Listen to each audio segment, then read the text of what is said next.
Hello, I'm Isaac Hayes III, founder and CEO of Fanbase. And right now we're accepting investors in our $17 million round to revolutionize the future of social media. Today, for just $399, you can own 60 shares of stock in Fanbase at $665 a share. Go to startengine.com/fanbase and invest today. While the big platforms have grown too massive and disconnected from their users, Fanbase is building a platform where creators and users truly come first. We've already raised $8.6 million from everyday investors who believe in this vision, and now you can join them. This is your chance to invest in a social media tech company with over 1 million users that is disrupting media by allowing anyone to reach all of their following and monetize their content from day one. The market is changing, big platforms are failing to serve their users, and Fanbase is stepping up to fill the gap. Don't wait until it's too late. Invest now. Invest for yourself and your future. Go to startengine.com/fanbase and own the future of social media.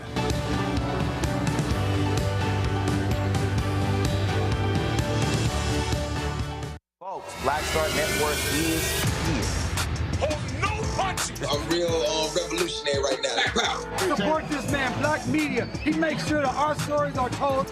Thank you for being the voice of Black America, Roland. Stay black. I love y'all. All momentum we have now, we have to keep this going. The video looks phenomenal. See, there's a difference between Black Star Network and Black-owned media and something like CNN. You can't be Black-owned media and be scared. It's time to be smart. Bring your eyeballs home. You dig?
Fam, today is Thursday, April 17th, 2025. Coming up on Roland Martin Unfiltered, streaming live on the Black Star Network. Karmelo Anthony, a young man accused of murder at a track meet in the Dallas-Fort Worth area. He is out on bail. A lot of white conservatives are angry and upset. Now they are attacking the family because the father of the young man who died showed up at a news conference the Anthony family held today, and they are attacking the Anthony family for saying that he should not have been there. We'll talk to a Dallas activist who is working with the family on this very issue. It is very contentious and is very much white versus black issue here. Also, Donald Trump continue attack on Harvard University. Not only they want to now defund them and remove their exempt status, they were trying to actually force a federal audit to audit the opinions and the viewpoints of faculty, staff, and students. HBCUs, I'm warning you, you could be next. Also, the Supreme Court agrees to hear a challenge to the 14th Amendment. Trump says, oh, the 14th Amendment was only supposed to be about slavery. Black folks, don't be fooled. He don't give a damn about us. And still, why are black conservatives so quiet of these attacks on black people? Cleveland Pastor Darrell Scott tweeted about Trump calling him this morning and a great call they had. Well, I sent Pastor Scott a few tweets and I texted to him saying, why don't you bring these issues up in your call with Trump? I'm still waiting to hear back. Lots to break down. It's time to bring the funk on Roland Martin Unfiltered on the Black Star Network. Let's go. He's got it. Whatever the miss, he's on it. Whatever it is, he's got the scoop, the fact, the find. And when it breaks, he's right on time and it's rolling. Best believe he's knowing. Putting it down from sports to news to politics. With entertainment just for kicks, he's rolling. It's on go, roll, roll, y'all. It's Roland Martin, rolling with Roland now. He's funky, he's fresh, he's real, the best, you know he's Roland Martin now.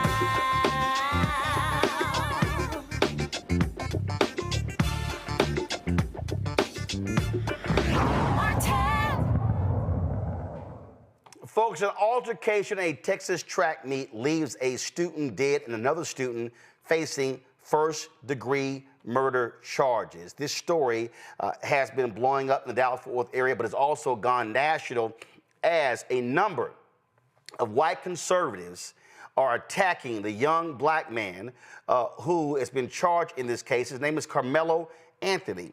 They are demanding that he get everything thrown at him for what took place in the death of Austin Metcalf. So let me unpack what happened here. Guys, roll a video. So understand, so 17-year-old Karmelo Anthony, this is him being released from jail, okay? He's been released from jail. A black judge lowered the bond.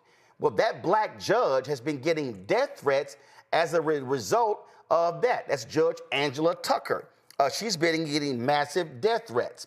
Now, again, 17-year-old Karmelo Anthony says he was only protecting himself when Austin Metcalf, according to witness statements to police, tried to shove Anthony, who attended a rival high school, out of a pop-up tent when Anthony grabbed a knife from his backpack and stabbed Metcalf in the heart.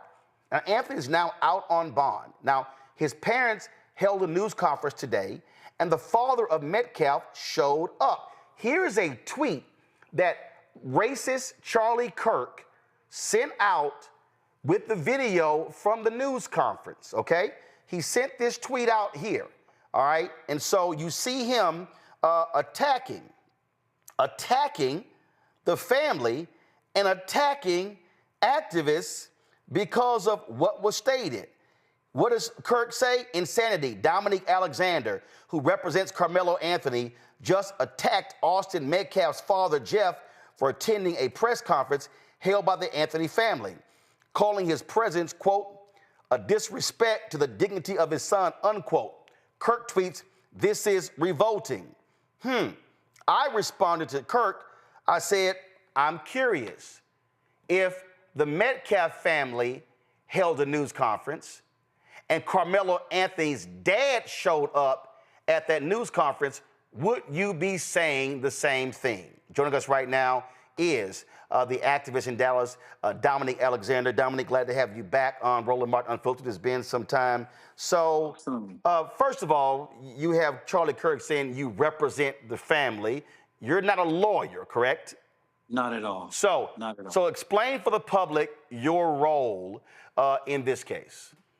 So the Next Generation Action Network, of course, is founded here in Dallas, Texas, in the Dallas-Fort Worth Metroplex since 2014. We are the advocacy arm. Our organization is an advocacy-led organization. We are not the attorneys. The attorney for this case is Mike Howard.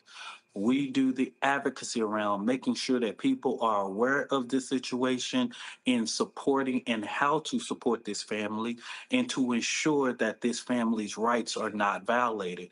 And the things that are legal matters are handled by the lawyers. What's crazy here is, so check this out. Here's a tweet right here. This person said, I did a Twitter search for Karmelo Anthony till up to 2 days ago after the incident. I could only find one post from a black account defending him, but there are countless posts from whites making it a race issue. Whites racialize everything, then cry when black people take sides. And then this is a scroll of tweets that this person actually pulled. And when this story first happened, they called Karmelo Anthony a thug. It was all sorts of names. They were saying that Austin Metcalf was this football star. He was this bright young man, talented, high grade point average, all of that. But Karmelo Anthony is not a thug. Karmelo Anthony is a high grade point average student as well. And so Anthony was being treated as a savage, and Metcalf was being treated as the golden, a perfect student, the golden child, if you will. Yes.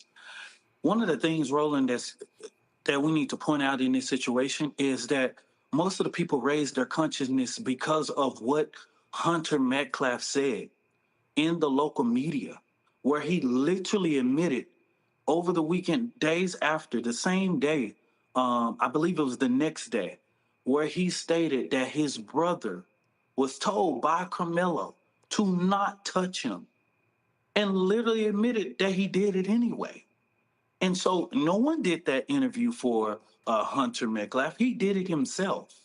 And so this hate, this race, this bigotry wasn't introduced by us, right?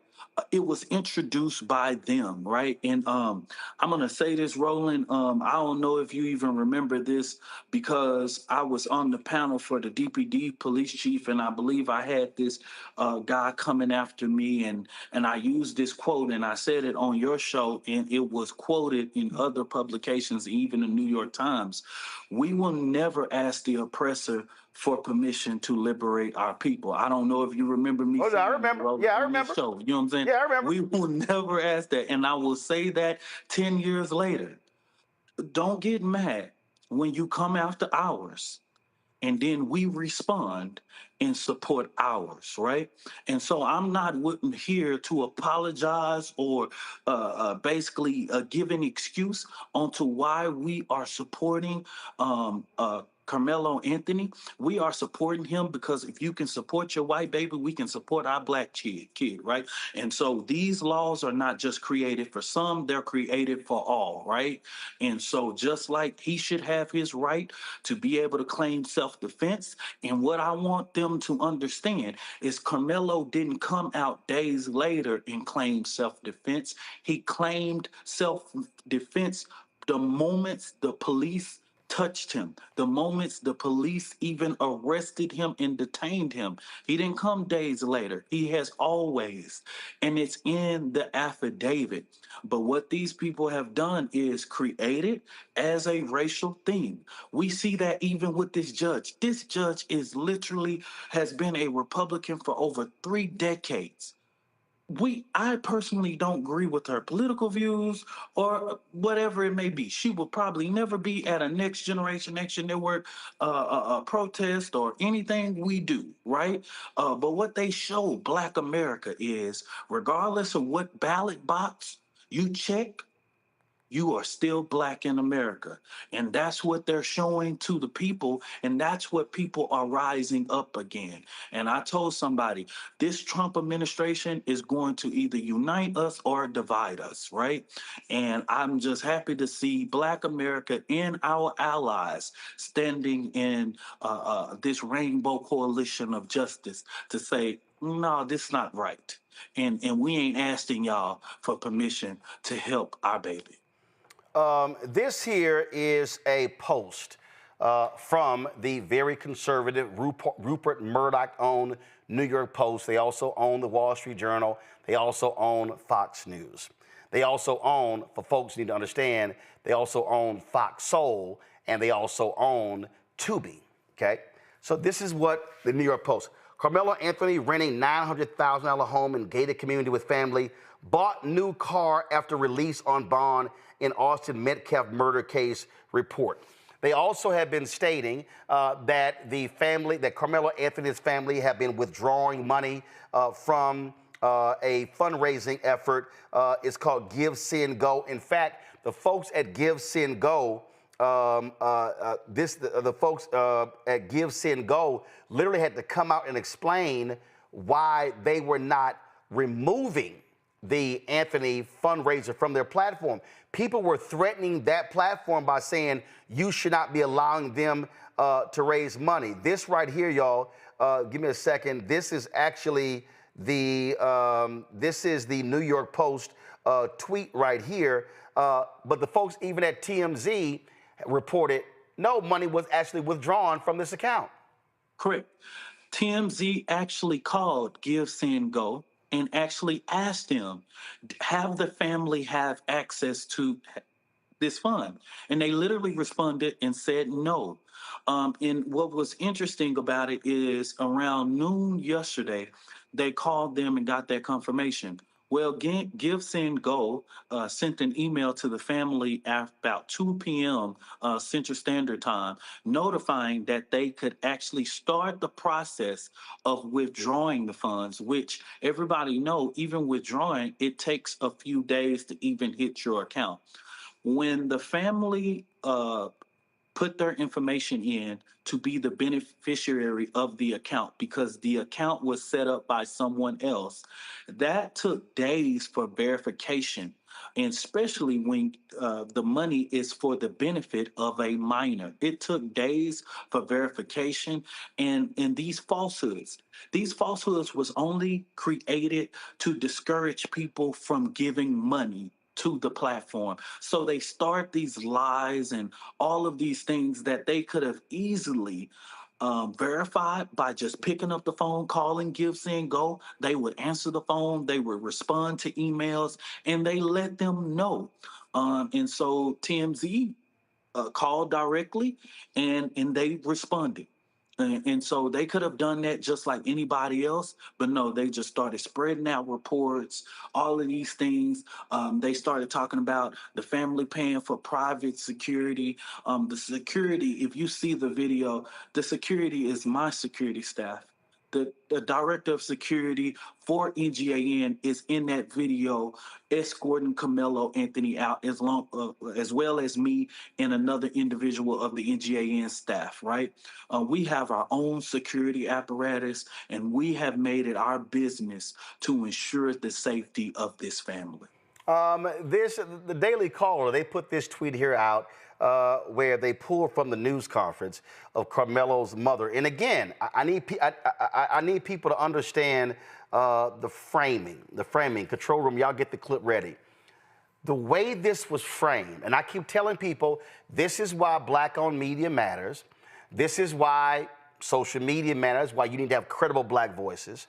The framing of, and look, we've been trying to get the Anthony family on to talk about this as well, because the framing from day one has been Black thug kills perfect white football star.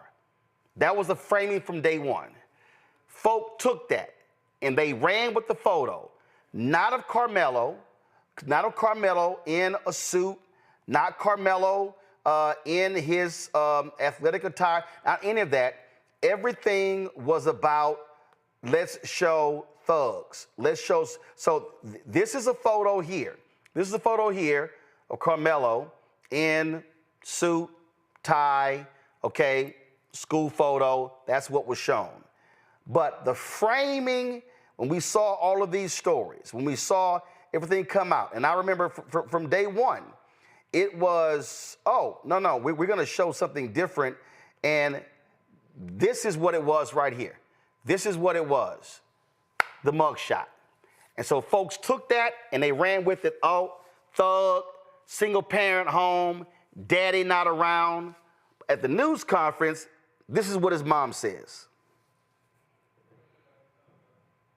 Like 3 years ago, my family moved to North Texas searching for a better life. Like so many other families, we wanted to give our children the future we did not have. My husband worked hard every single day to provide for us, to make sure we're in the best financial position possible. As a stay-at-home mom, I made it my life's mission to ensure our children are loved, nurtured, and supported every step of the way. In wake of this tragic incident, our family has been under attack. Whatever you think what happened between Karmelo and the Metcalf boys, my 3 younger children, my husband, and I didn't do anything to deserve to be threatened, harassed, and lied about. The lies and false accusations that have been said about us, especially over the past week, has been overwhelming.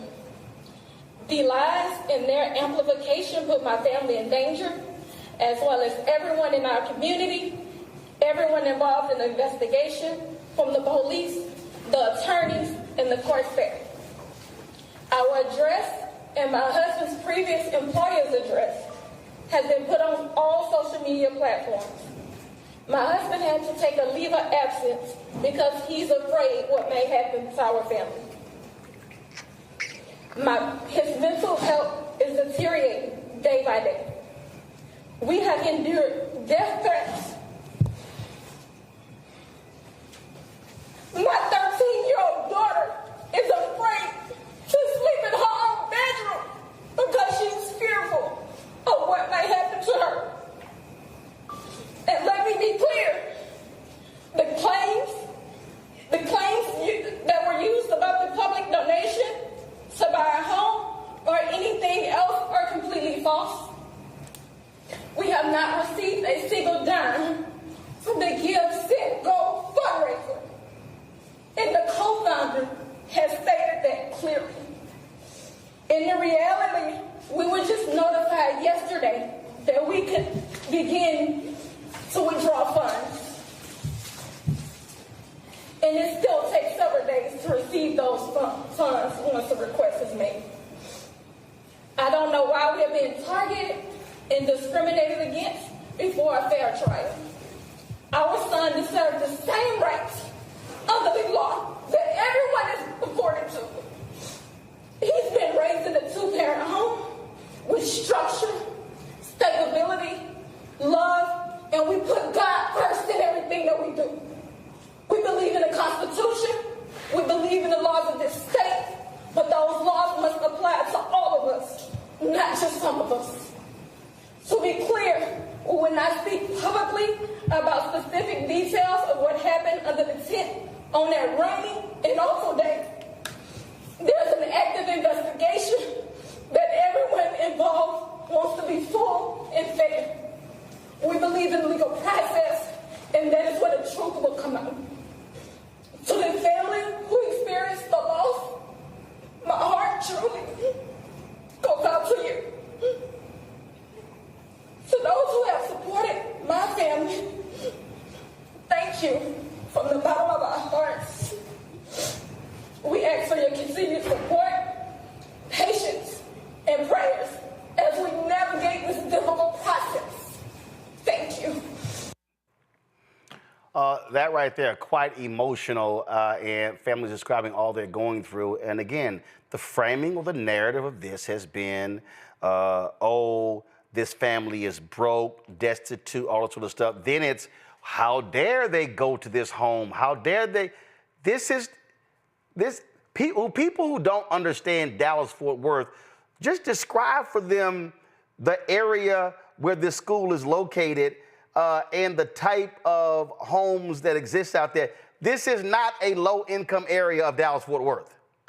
Not a single low-income area. Frisco, I'm born and raised in Dallas, Texas. Y'all graduated high school in 2007. Literally, Roland, this area where they were was just late. It was just fields. This is an area that has been developed in the last decade or two. And I know you know that a lot about that, Roland, too. These were fields when I was a kid. Literally fields.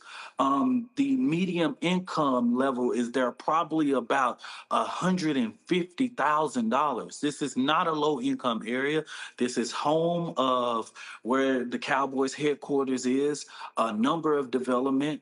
I believe Universal Studios is about to come there. This is not a cheap area. So if you're trying to lease a home or do anything, you're going to live probably in a $400,000, $500,000, $600,000, or $800,000 home, right? If you are leasing in this property. And Roland, man, I just wanted people to see the heart of this family. Just to see that video of the mother saying that was even hard, because here in this office, as people watching that press conference and hearing that mother, it wasn't a dry eye in the building. And especially for people who know Kayla Hayes and know this quiet woman and soul, and that just came from the bottom of her heart, you know, and just the pain, the fear, I've been there to see the pain, the fear of these children and the things that they have had to experience with this situation. And I just want people to understand, you know, the hate hadn't been coming from here. We didn't create it, or we cannot pull a black card. The reality, that's our reality. That's what we live through every day. We can't pull our reality, right? And we ain't gonna apologize for being yet black in America. We ain't gonna apologize for that. And I think what you said, Roland, is important because that's what set the outrage of most people in America, black people particularly, about this case, to say, hold up, wait a minute now. Y'all going too hard. And then young people started to post that even knew Karmelo Anthony, right? And was saying, Karmelo is not this. Karmelo is a 3.5. His colleagues started standing up for him on social media, right? The kids, the overwhelming support. That's the reason why we told everybody we could not talk about the nuances of the case, because it's so involved. Every last witness to this situation is a minor. We cannot release we can't release the information around it because there were no adults in that proximity of that area, right? All of the witnesses to this are minors. And that's one of the things we wanted to give clarity to today, to make sure people understood the facts, because there's so many different moving parts.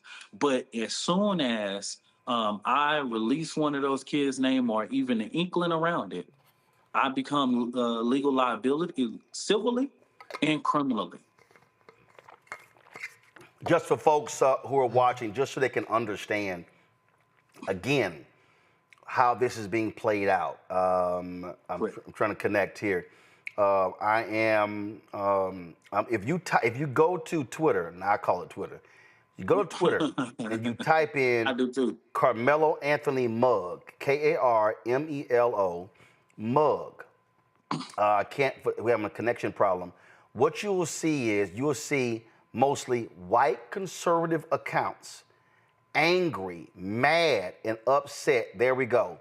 Look at this. Karmelo Anthony's family has no shame, allegedly selling Justice for Karmelo t-shirts for $25 to profit off his killing of Austin Metcalf while flaunting a $150,000 Cadillac Escalade and a $3,000 a month gated community rental. Does this send the wrong message? And then you see disgusting, the family of alleged murderer Karmelo Anthony. Then, of course, it's no shock you got black conservative grifter Brandon Tatum. What does he post? When a community celebrates the accused instead of mourning the victim, it's a sign of serious cultural rot. This merch launch for Karmelo Anthony is shameful and deeply concerning for what lies ahead for the black community. Here's why. And then, of course, he goes on, and we all know Brandon Tatum, it will be as anti-black as you can get because he's grifting off of MAGA. And here's somebody respond to him right here saying, if it is self-defense, stand your ground applies in Texas, and it is you who is wrong. So what Brandon Tatum is saying is, oh, he's saying celebrating the accused. So what Brandon Tatum, Dominique, and all these other white conservatives, what they are saying is that if you are accused of a crime, you don't get the same benefit as George Zimmerman. You don't get the same benefit as Kyle Rittenhouse, who they celebrated and raised money for. They're like, oh no, Karmelo Anthony is guilty until proven innocent, so therefore he's the murderer, so he shouldn't get due process. The family should not, people shouldn't be giving money to a defense fund. And again, their framing is that this black thug killed a perfect football star who's white. That's the framing of this, and that's how this thing is played out in media and social media. Correct. It is. And yet Twitter is yet, because of the oligarch that owns it now, is yet a nesting breed for yet extremists to yet just go in and command the algorithms and just put a whole bunch of different things. That's the reason why our organization don't even check that stuff, don't even do anything on that yet platform, because of the simple fact that we know that that is a nesting ground for conservative, right-wing extremists and hateful people to use that platform to put out disinformation. And they've been doing this they've been doing this ever since this platform was purchased by Elon Musk. But at the end of the day, I think that people are really understanding exactly what's going on. And that's the reason why we felt like it was important for us to have this press conference today to say, listen, what we aim to do is literally allow you to attack, discredit, destroy our black baby. These platforms have been used to raise $2 million for Kyle Rittenhouse and a whole lot of people before Karmelo Anthony's fundraiser was on there, right? And if he can raise $2 million, why can't our baby raise $500,000 for his legal defense, right? And so the reality is people are seeing this double standard, and it's clear. They don't feel like these laws that were created, that many of us was there in the Texas legislature saying, hey, you don't need to allow permitless carry. We don't need stand your ground laws. We don't need them. But you kept them on the book. And yet, since you kept them on the book, it ain't just for you. It's for all of us. And that's just what it is. That's final. I don't want it. You kept them on the book when we fought to make sure that George Zimmerman was held accountable for the death of Trayvon Martin. You kept them on the book. We testified in the Texas legislature, in the Florida legislature, in many legislatures that I know personally. I have traveled to speak against stand your ground laws and all these different types of things. But since you kept them on the book, I don't care about what you're trying to say now. These laws are for everyone. All right, Dominic Alexander, we surely appreciate you joining us on today's show. Thanks a lot. Thank you. Folks, going to go to a break. We come back. We're going to show you more of that news conference. And then we're going to go to my panel right here on Roland Martin Unfiltered on the Black Star Network. On the next Get Wealthy with me, Deborah Owens, America's Wealth Coach, I'm sure you've heard that saying that the only thing guaranteed is death and taxes. The truth is that the wealthy get wealthier, by understanding tax strategy. And that's exactly the conversation that we're going to have on the next Get Wealthy, where you're going to learn wealth hacks that help you turn your wages into wealth. Taxes is one of the largest expenses you ever have. You really got to know how to manage that thing and get that under control so that you can build wealth. That's right here on Get Wealthy, only on Black Star Network. This is Tamala Mann. And this is David Mann. And you're watching Roland Martin Unfiltered.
All right, folks, I want to play some of the news conference. This is after Karmelo Anthony's mother spoke and Dominique Alexander was speaking. And again, I mean, this case has been crazy, how it has blown up on social media and in conservative media. So watch this. Sarah,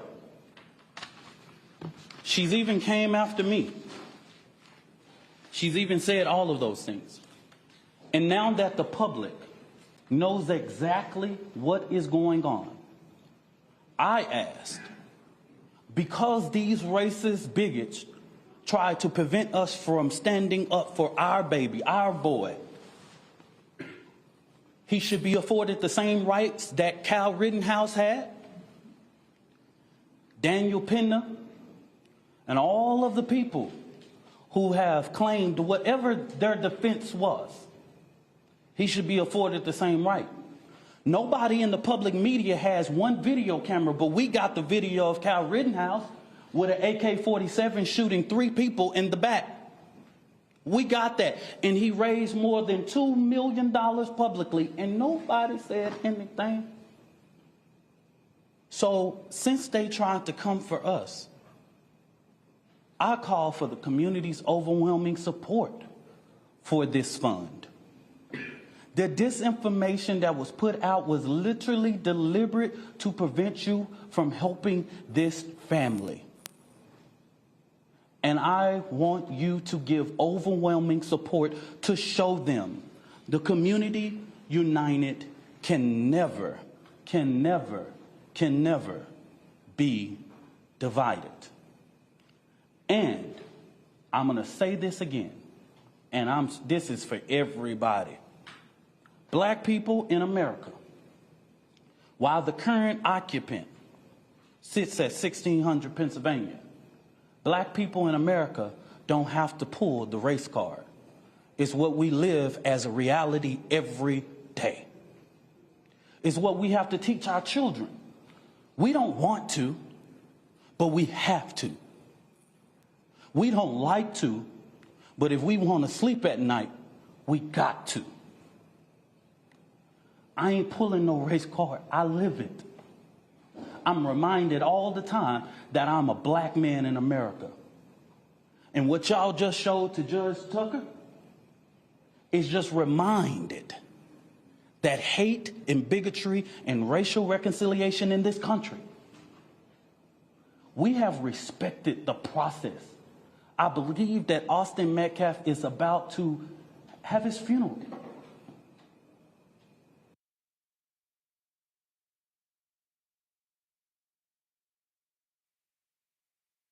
And I wouldn't dare, even with the information I know, and plenty of people can share that and all that, but we have prevented from speaking about that in these type of public forums. It will come out. They have a more than well-capable attorney, and this family will go through a process of being able to get prepared for this trial. So I just say this real quick. This is our final time speaking to public and holding a press conference.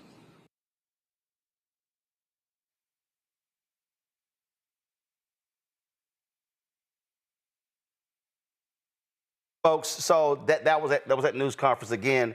Austin Metcalf's father showed up there. Look at my panel.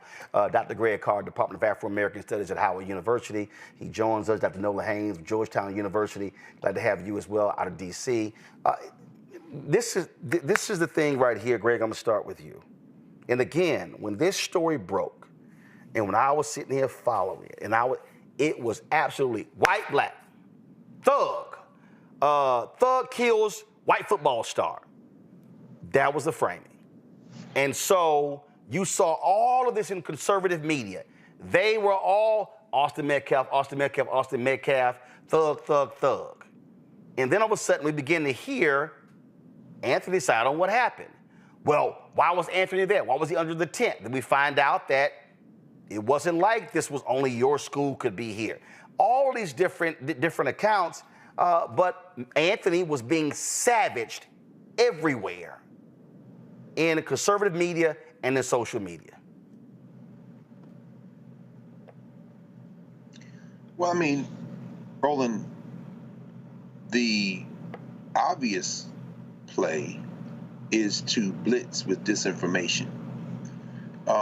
Near the end there, when we heard the characterization of the mood of the country in terms of Donald Trump as, basically a permanent dealing of the race card, as I was listening, I was thinking how the prosecutor will play this. Because all of this is, to call it tainting the jury pool is an understatement. You're basically talking about a proxy race war. And as Brother Alexander said, everybody involved in terms of witnesses, at least it looks at this point, is a minor. So basically what you got is a global game of rock'em sock'em robots. Every witness is a proxy for something else. This is a race war. It's a cold race war at this point. But as Malcolm X said, as long as you have the ingredients for an explosion, you have the potential for explosion on your hand. The clown in 1600 Pennsylvania Avenue, all of the racists that are stoking the fires everywhere in the United States of America, at any point, any single incident could be the wick that sets off a national explosion. If this continues finally in the vein that you've been lining out and characterizing by kind of surveying social media and giving us a sense of this kind of visceral proxy race war, if this continues along this line, can we imagine what a trial looks like? What does jury selection look like? What does the voir dire process look like when the prosecutor and the defense attorneys are asking potential jurors questions? What does the reporting look like as the media carries this? This could become a proxy for the era we're in. And if that happens, man, you're absolutely right. Black media is going to be more necessary than ever because there's going to be a blizzard of racist interpretation of this, including probably CNN and MSNBC and everywhere else.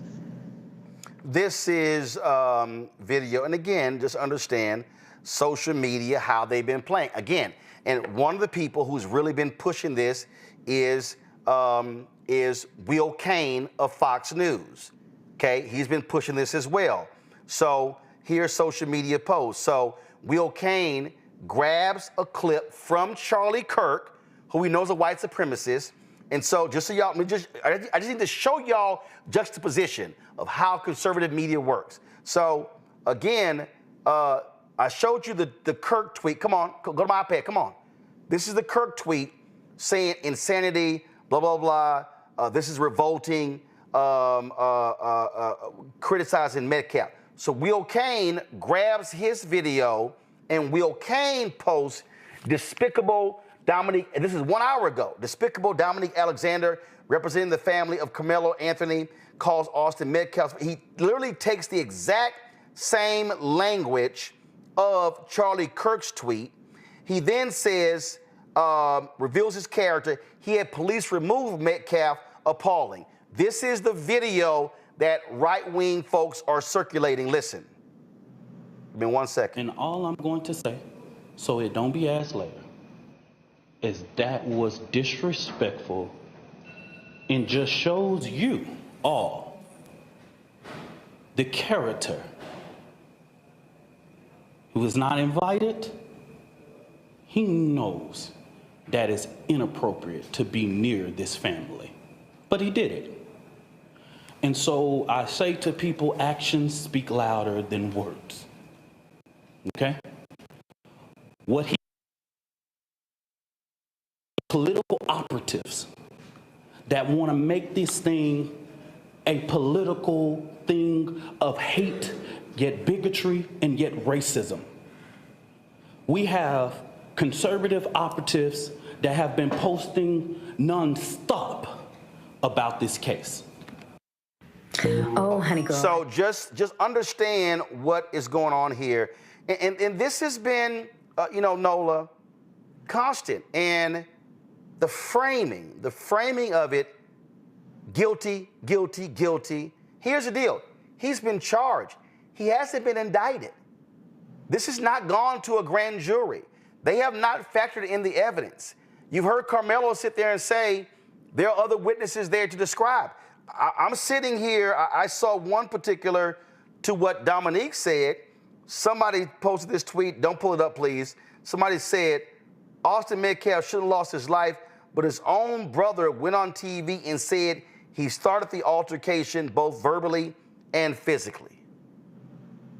Guess what? That video, if he did that, that video is going to be introduced to a grand jury. Go ahead. Absolutely. So many thoughts are going through my mind right now. The first thing that I want to say is the Karmelo's mother's words are just like stinging right now. The way that her tone changed when she talked about her 13-year-old daughter being afraid to sleep in her own bed. I could not help but to recall these moments, that I heard about growing up. You don't think that in 2025, these are the sorts of stories that we're hearing in real time, but here we are. This is our reality. This is that fictitious 1930s, 1940s, 1950s that they wanted, where they can publicly harangue and hang a Black person because a white life was taken. And I am so sorry that both of these young boys will be, they have been catapulted into history in a way that neither one of them deserve. So that's one part of it. I don't think either one of these boys, should have to be the byproduct of this kind of constant racism, this kind of constant anti-Blackness. Secondly, what I want to say is, Greg, you made great points, and especially about poisoning the jury. We are talking about Texas. We are talking about a red state. We are talking about a part of the world where, Black people are meant to be seen and not heard. And then how dare you take a white life? I am happy that they are constantly recalling Kyle Rittenhouse.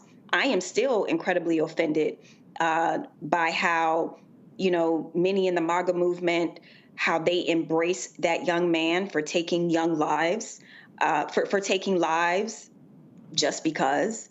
When I think about Stand Your Ground with Trayvon Martin, when I think about the countless Black lives that have been lost, right? And And then here we have a young white life that is lost. This is going to get uglier for the family, unfortunately. And we also need to figure out a way to not constantly be responding to this. We need to have a strategy of anticipating this kind of vitriol and this kind of racism and stopping it in its tracks. I don't know what the answer to that is. I don't know if it's messaging. I don't know if it's constantly reminding the public of the facts and the details, and the way that they wanted to make this young man seem like he was from a single mother home and it's broken, and they're doing the N-word stuff, right? Like he buying stuff, he doing big things with the money. There's nothing. No, here's the deal. You cannot message this. You can't. The reality is, you cannot anticipate, well, you can, but you cannot necessarily anticipate how people are going to respond to a particular story. What we do have to understand, there are things that we have to factor in.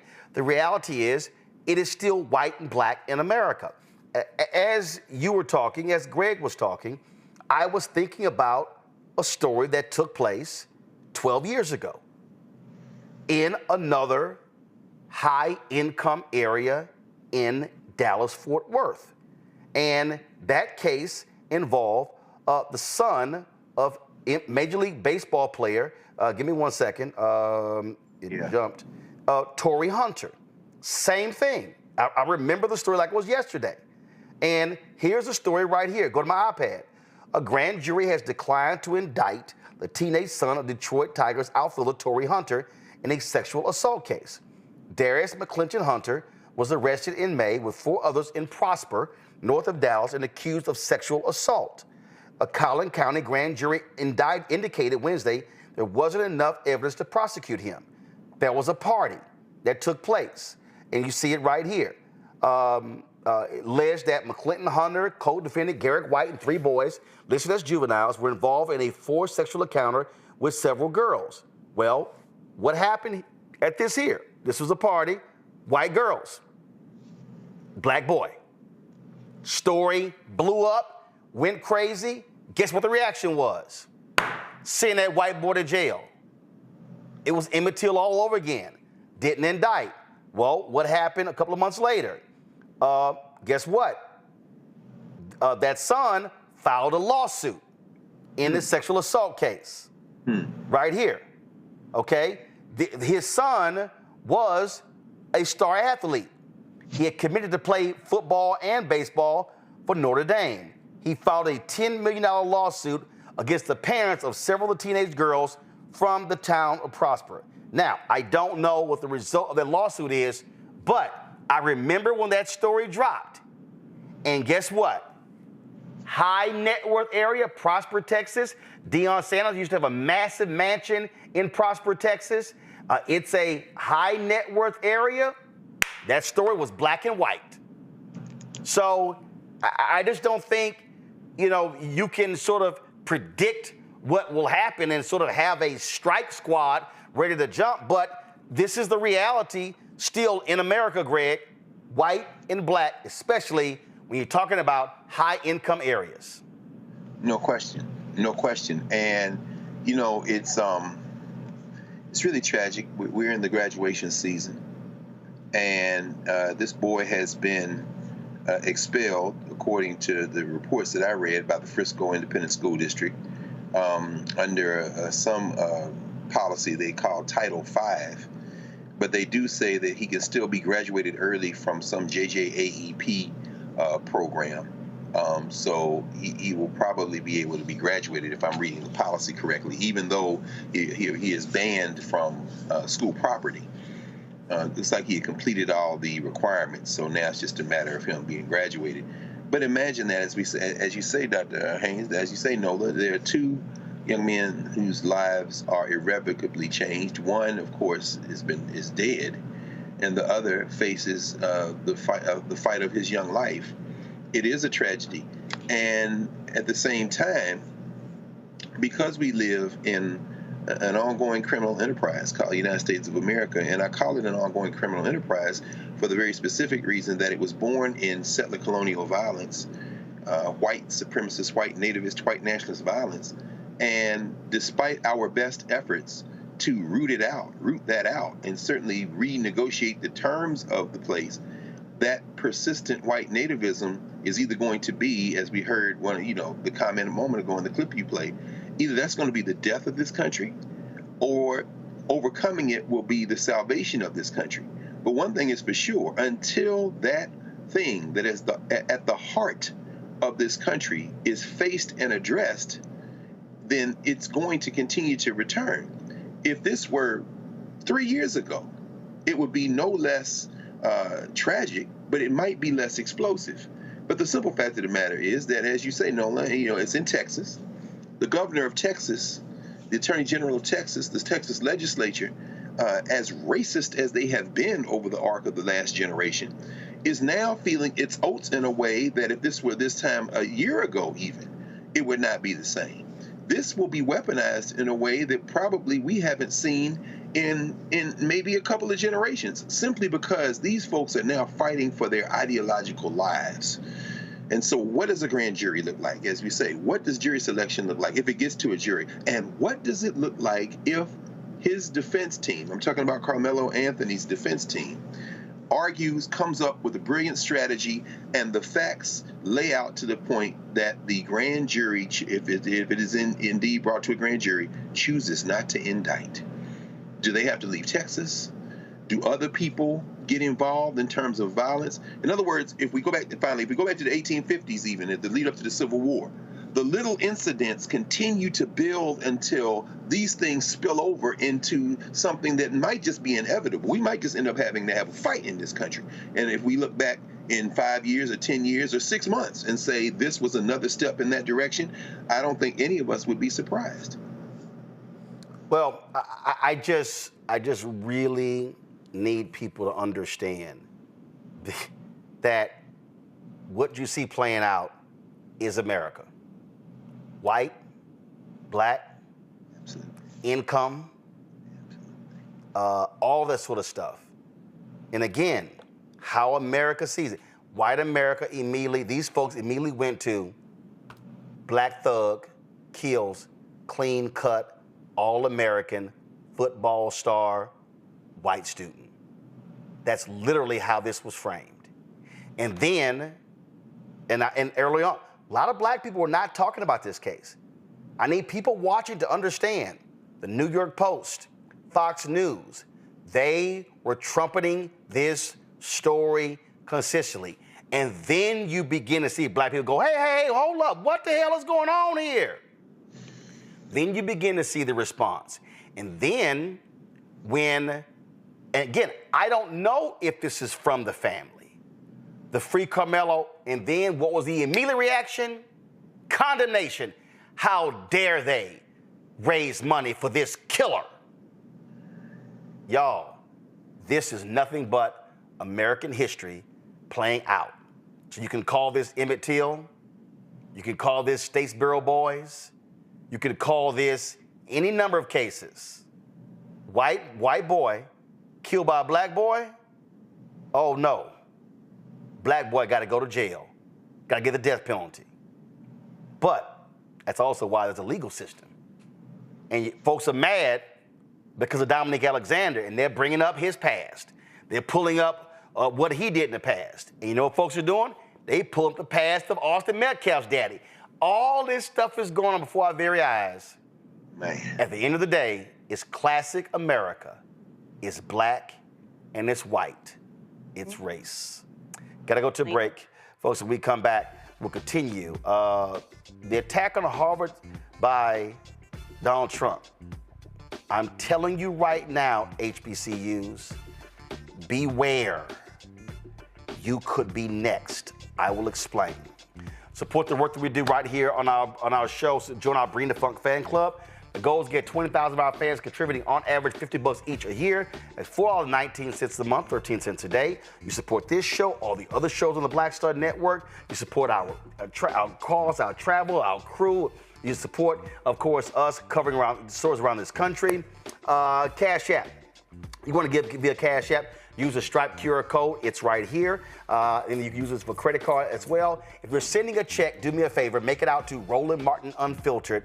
This is for the bank, not Roro, not Uncle Roro, not Roland Martin, not Black Star Network, not Unfiltered, because we just need to be able to have it clean when we're depositing our checks. And so do so to make it out to Roland Martin Unfiltered. Checks and money orders, P.O. Box 57196, Washington, D.C., 20037-0196. PayPal is R Martin Unfiltered. Venmo is RM Unfiltered. Zelle, Roland at RolandSMartin.com. Roland at RolandMartinUnfiltered.com. We'll be right back. This week on The Other Side of Change. We're going to examine how foreign policy impacts domestic policy and how domestic policy impacts foreign policy. We are all intertwined, and we're going to have Hannah Reid help us break down that topic. We should not want our country to be the big bad wolf of the globe, because that puts us in a really vulnerable position safety-wise as well. Only on The Other Side of Change on the Black Star Network.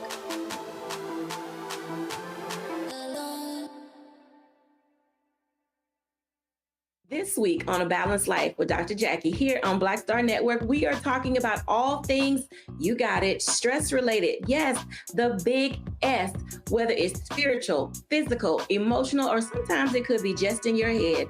Stress has a way of manifesting itself in our lives in such a way that it disrupts who we are and who we're in the process of becoming. Stress is just as bad as a lot of the physical ailments that we think of. That's all next on A Balanced Life on the Black Star Network.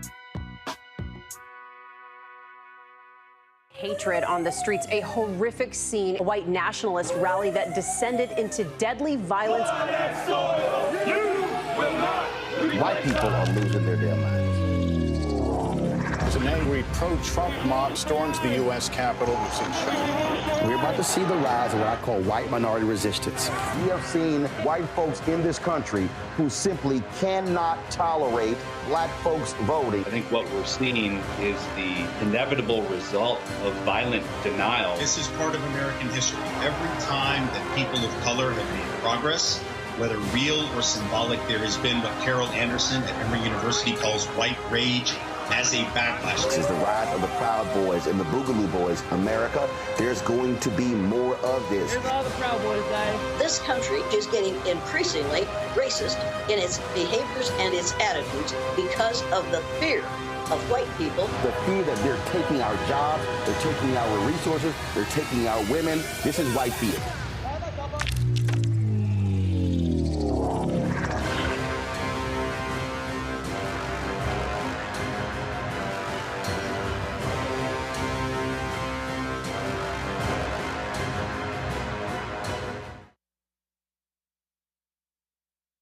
Hi, my name is LaToya Luckett. Yo, it's your man Deion Cole from Blackish, and you're watching Roland Martin Unfiltered. Stay woke.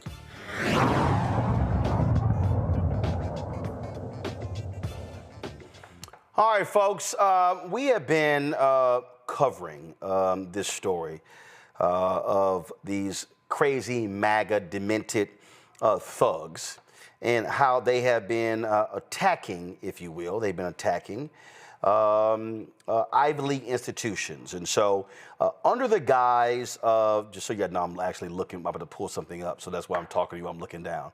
So under the guise of anti-Semitism, they have been threatening to withhold funds and resources to these Ivy League institutions. Columbia, they went after them, and Columbia actually buckled and agreed to a list of demands from the Trump administration.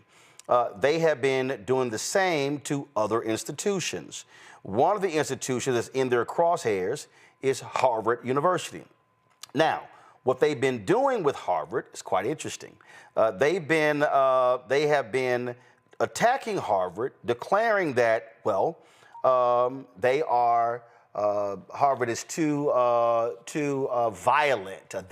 Harvard is not protecting, they're not protecting the Jewish students at Harvard. And so the Trump administration is withholding, they're withholding some $2.2 billion Let me say it again. $2.2 billion from Harvard as a result. Now, check this out. This is a Wall Street Journal article that dropped today. Go to my iPad. Trump threatens Harvard's ability to enroll international students. Okay, I need you to understand something. So one, they threaten you need to make changes. No, stay on the iPad. Two, they said, Harvard, we're going to take your tax exempt status. Harvard has a $53 billion endowment. Conservatives are saying tax the endowment. Now, here's this. Now, here's what it says. Harvard enrolls 10,000 international students. And like many U.S. universities, it relies on their tuition payments, often full freight. But here is the thing, the previous paragraph that I want to focus on in this conversation. The threat arrived Wednesday in the form of a letter from Homeland Security Secretary Kristi Noem after Harvard on Monday refused to comply with demands made by the administration, and here's the key, including that the university, quote, under federal oversight, audit, in quotes, audit the viewpoints of faculty, student, and staff. Harvard President Alan Garber called the demands an illegal attack on the school's independence. Now let me unpack. This is not about anti-Semitism. This is not about protecting Jewish students.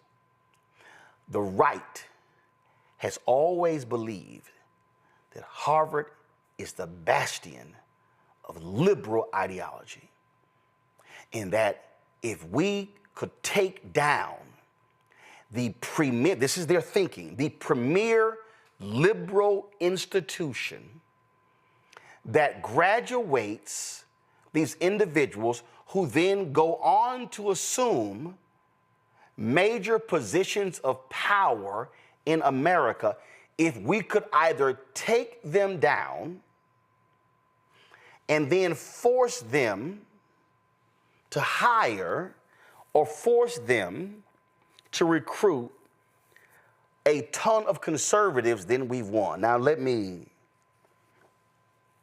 roll it back. Remember at my alma mater, Texas A&M University, when they wanted to hire Kathleen McElroy to run the journalism department, the reconstituted journalism department, two members of the board of trustees were texting each other, and they said,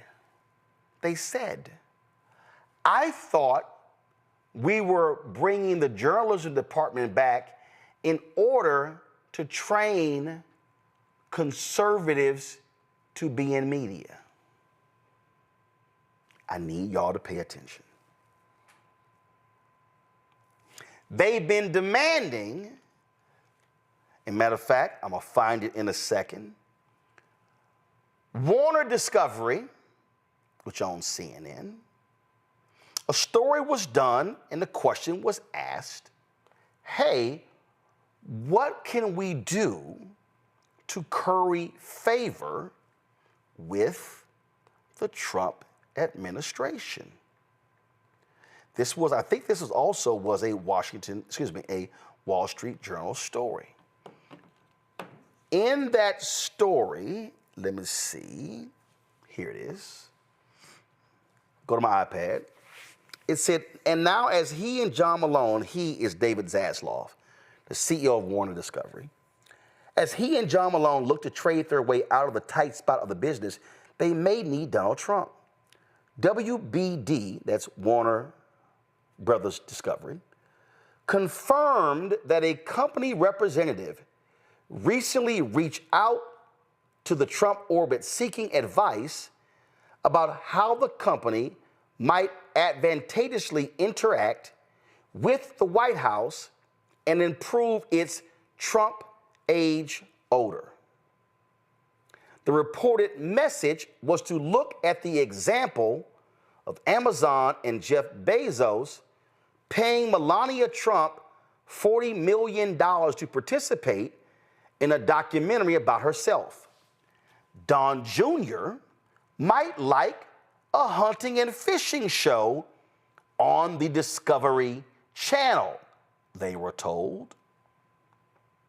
And that CNN could have more pro-Trump voices, suggestion provided. What am I laying out? Everybody knows that Donald Trump is transactional. That in order to get what you want, well, if you could cut a deal with Trump, you can get what you want.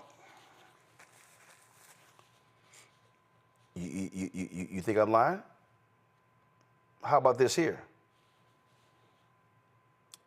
Donald Trump suing Paramount because of an interview Vice President Kamala Harris did.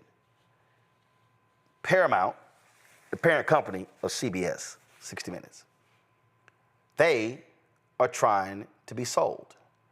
They need the Department of Justice and the Federal Trade Commission to sign off on it. So what they are doing is they are considering settling the lawsuit, even though they know it's BS. They're considering settling the lawsuit in order to curry favor. What does this story say?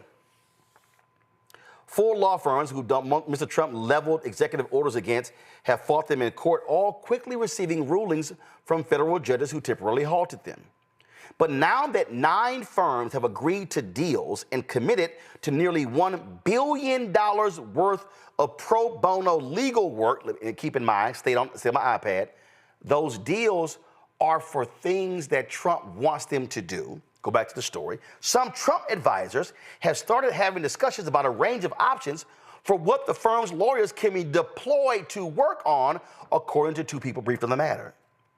That work could include sending the lawyers to help Elon Musk's Department of Government Efficiency or deploying them to aid the Justice Department, they said.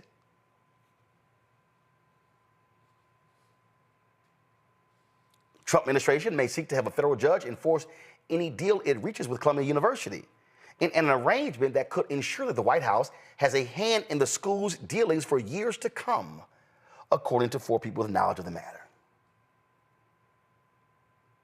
So why am I laying this out? Today, there was a discussion in the Oval Office regarding the Congo. Now, the Congo is engaged in a war. They need military resources.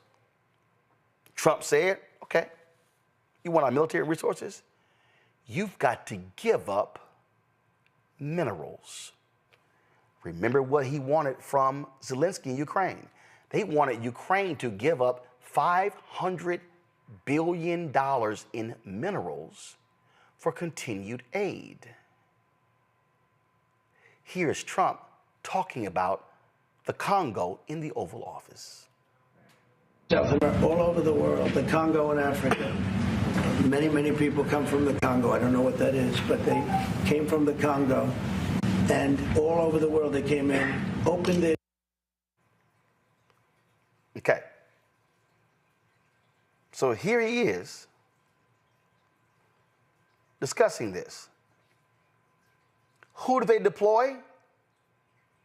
Remember Eric Prince, the mercenary? Exclusive. Trump supporter Prince reaches deal with Congo to help secure mineral wealth. He funded Blackwater.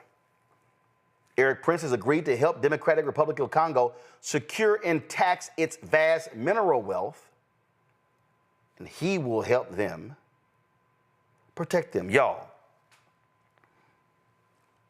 where do HBCUs come in?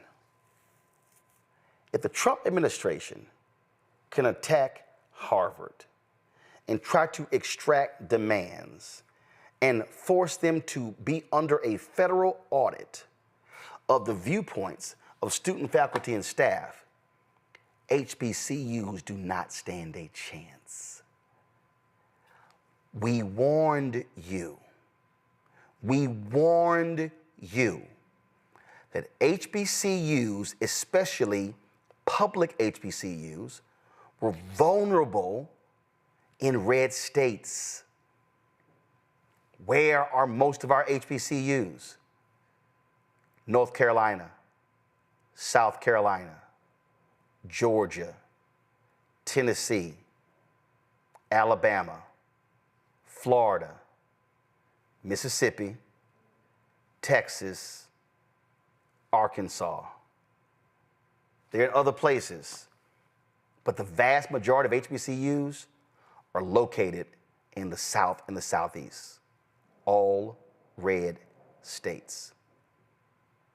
What then happens if Trump and MAGA say, I'm sick of these voter registration drives at these Negro schools.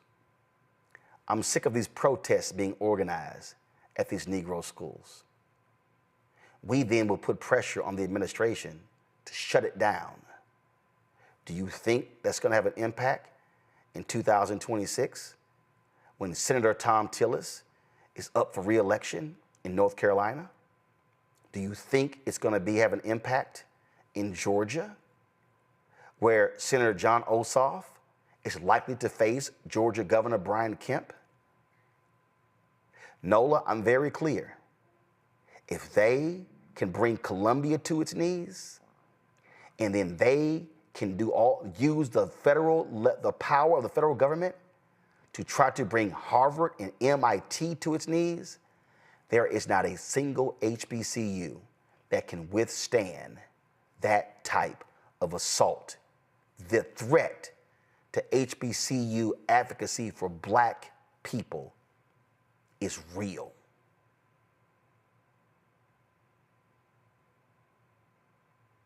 You're on mute.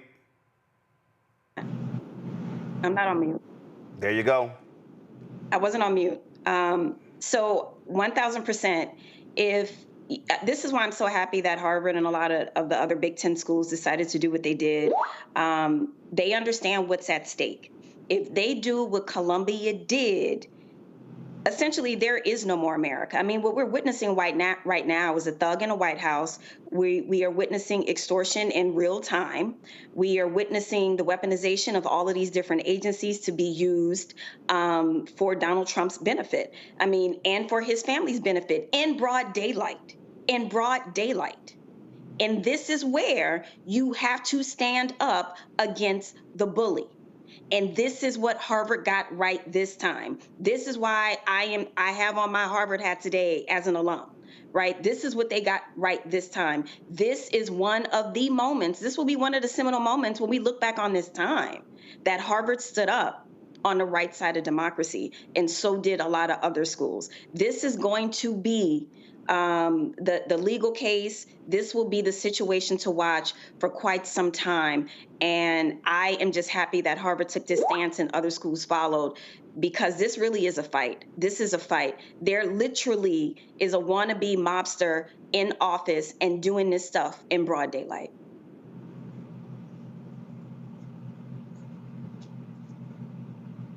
Hey, Greg, I need people to understand something. I don't give a damn about Harvard.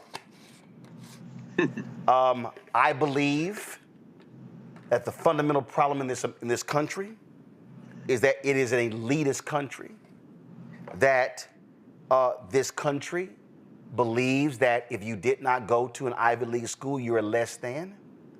There's a belief that if you did not attend Yale Law, Harvard Law, Cornell Law, Columbia Law, then you can't be a Supreme Court justice. In fact, I was told, and I'm going to reach out to some people who know Judge Ketanji Brown Jackson. I was told that the only Supreme Court justice who hires non-Ivy League clerks is Clarence Thomas. It's true. That means that even Judge Ketanji Brown Jackson would not consider a Howard law student or a black law student who's high ranked from University of Texas or Southern Methodist University or some other law school in the country. So what that says, and so I'm saying that, Greg, because power protects power. And so if you never create space for people who are not from an Ivy League institution, what you're saying is, if you go to any other law school, you're not as brilliant as anybody at one of those law schools, and I believe that to be an absolute fallacy. But that's a whole separate story. The concern that I have here is that there is not a single... You take the Spelman Endowment, the Howard Endowment, and the Hampton Endowment, and you combine those three, and they don't even come close to the lowest Ivy League indictment. If the Trump MAGA administration sets its sights and wants to sink its teeth into HBCUs, our institutions stand no chance against that type of assault. We had better wake up. Those institutions, Roland, were a fraction of the endowments of those white schools in the 1930s and 40s when they produced the undergraduates like Thurgood Marshall at Lincoln University, like Oliver Hill and Spotswood Robinson at Howard University School of Law that killed Jim Crow. Those HBCUs had a fraction of those endowments in the 1960s, 70s, and 80s when they produced the student movements and the brilliant black intellectuals on those faculties that literally rewrote the cultural DNA of this country. Those HBCUs have nothing in the bank compared to Harvard, to Yale, to the flagship state schools today. But what they do have is not economic, but it's moral, cultural, and it is intellectual. You're right about Ketanji Brown Jackson.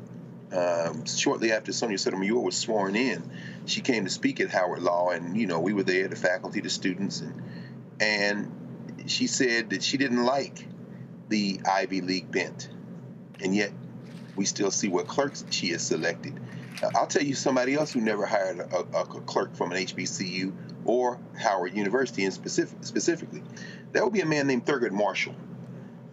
Let me be very clear. The whole time Thurgood Marshall was on the Supreme Court of the United States, he did not hire one clerk from the institution that he got his own law degree under Charles Hamilton Houston, who himself graduated from Harvard Law. So let me be very clear about how the internal sickness of blackness. I saw Justice Brown Jackson a couple of weeks ago at the installment of the new dean at Howard Law School, of course, our frat brother, Roger Fairfax, whose brother is our frat brother as well, of course, the good brother Justin Fairfax, who was there. I expect that may soon change at Howard University, if for no other reason than Ketanji Brown Jackson and Roger Fairfax went to law school together, as did her roommate at the time, Roger Fairfax's wife, Professor Lisa Fairfax, who was on the faculty of the University of Pennsylvania. But it speaks to that little word that you raised, Roland, which is a nasty little word, that 5-letter word, E-L-I-T-E, elite. Unfortunately, we live in not a meritocracy, but a kleptocracy with a very strong elite bent. And I share, Nola, your enthusiasm, and I think all of our enthusiasm, because Harvard finally did what you have to do with punk-ass bullies, which is punch them dead in their face. And very quickly after that, or right around the same time, the Yale faculty said, and mind you now, let's be very clear about what we're witnessing now. This isn't the administration. This isn't the president.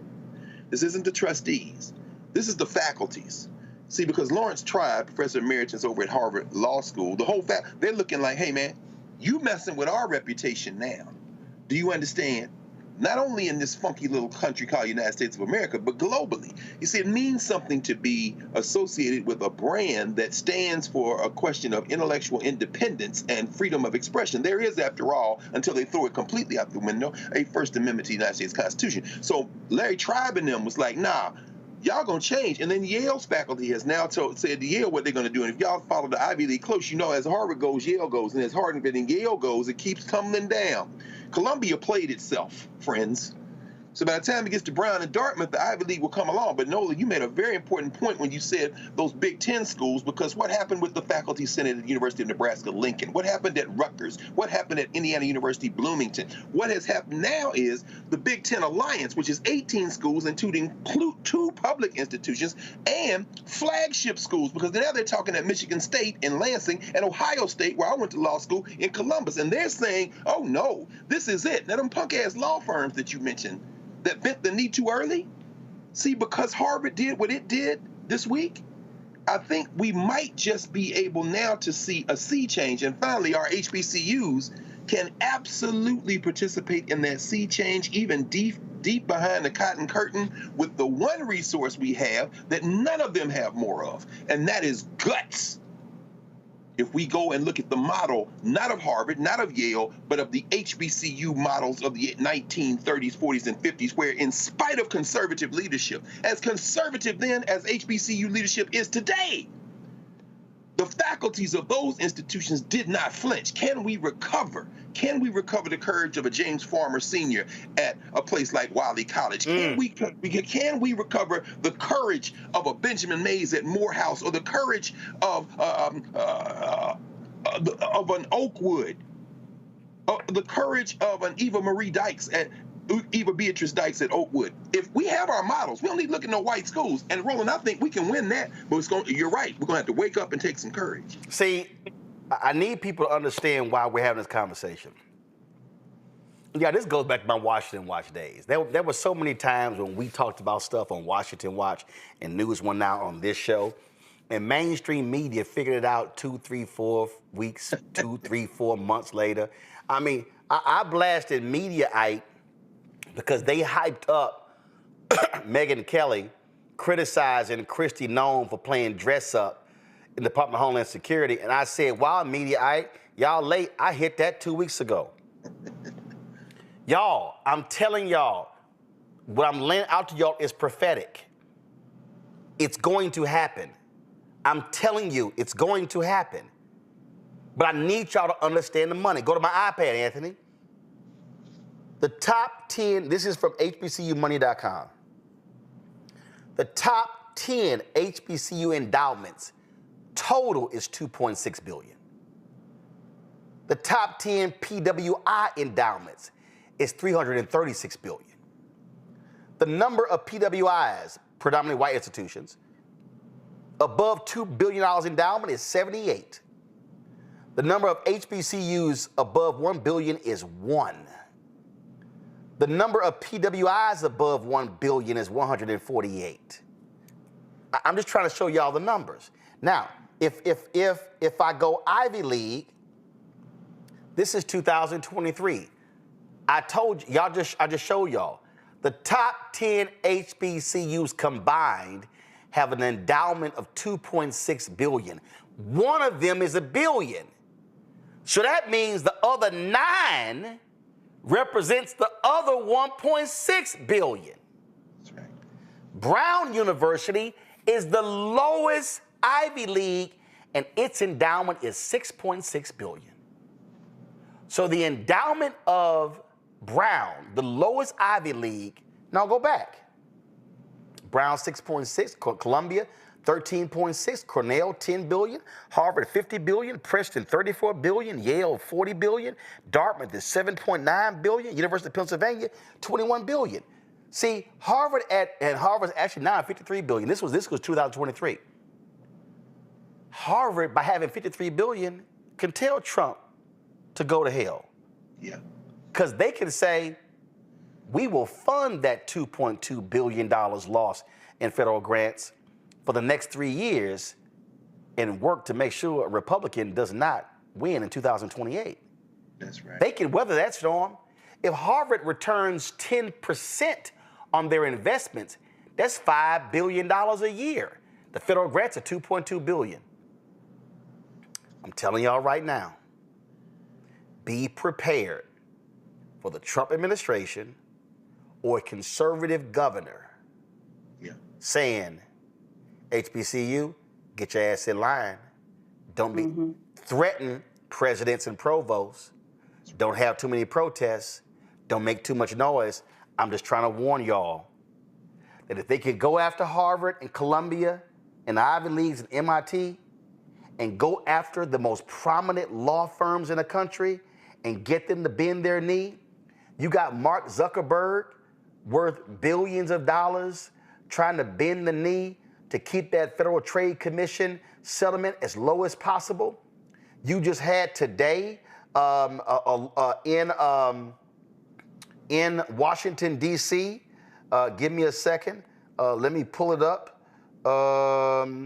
where a federal ruling against Google in an antitrust lawsuit declaring that they actually have a monopoly. Man, y'all need to understand, there's a reason all them billionaires were lined up at the inauguration. And he's going to humiliate all of them still. And right. So look, with the law firms, he's already gotten concessions and saying, I want more, I want more, I want more. So I just need our people prepared. That's right.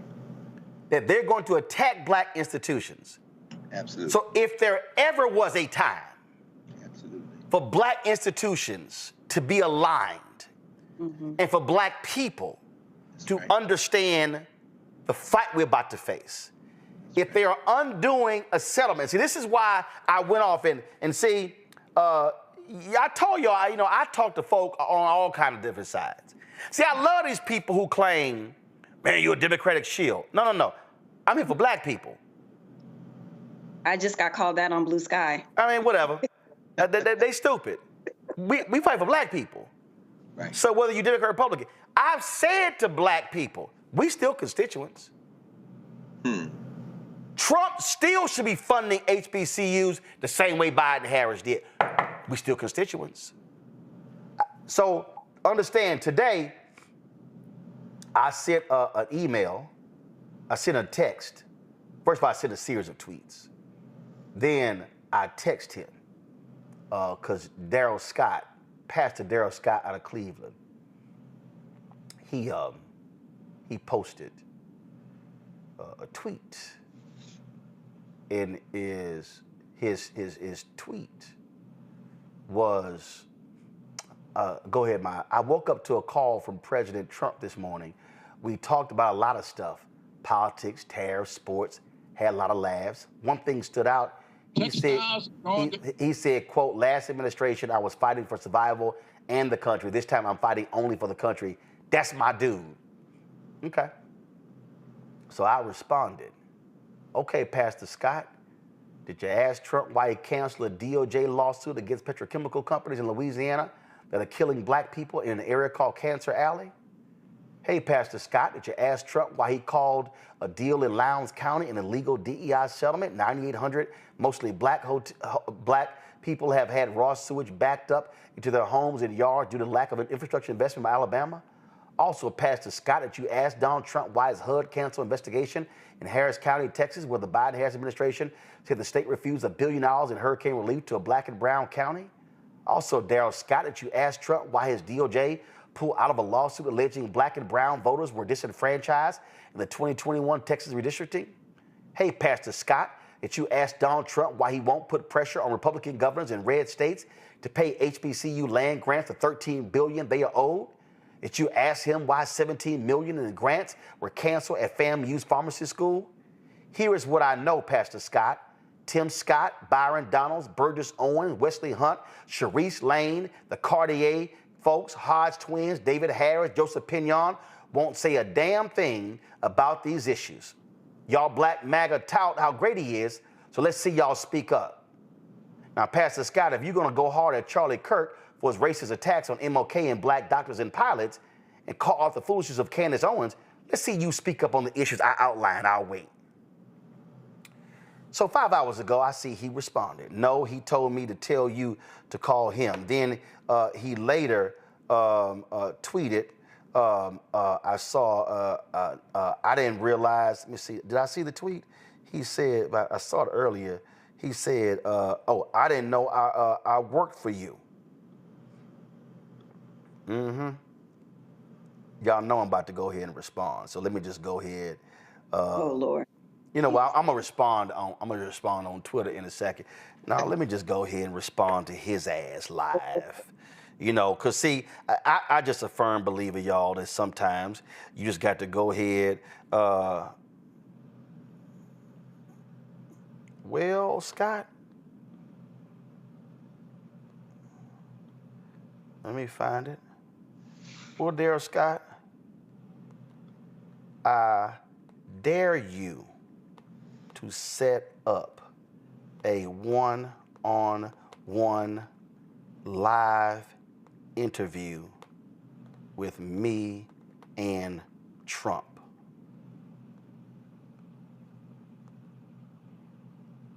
My studio is 2 blocks from the White House.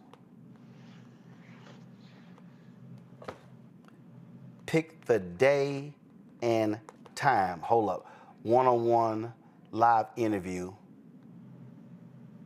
We can go 2 hours or longer. And me and my, so y'all know I ain't scared. My Black Star Network team will be there. I'll ask him all of this directly. Let's see here. Since my thing is I'm over characters, let me go ahead and edit, period. Boom. Let's see if he responds. See, y'all, here's the whole deal. This is the whole point I'm talking about. These black MAGA people do not represent black people. Nola, these black MAGA people are not going to fight for black people.